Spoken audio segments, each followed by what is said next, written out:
What's up mga masapes? Tikman ulit natin yung Juanas halo-halo.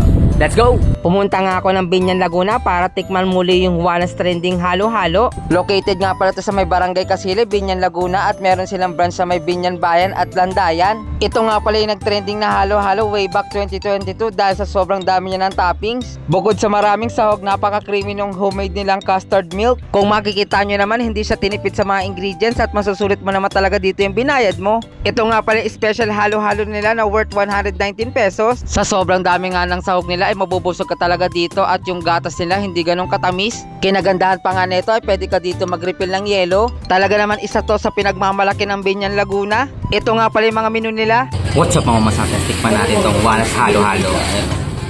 Ang daming toppings, grabe. Hindi pa rin nagbabago, ang dami pa rin toppings na ito. Sobrang laki. Solid. Ito yung pambato nila itong gatas nila.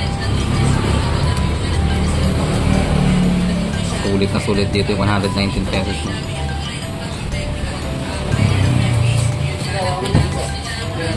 Ito.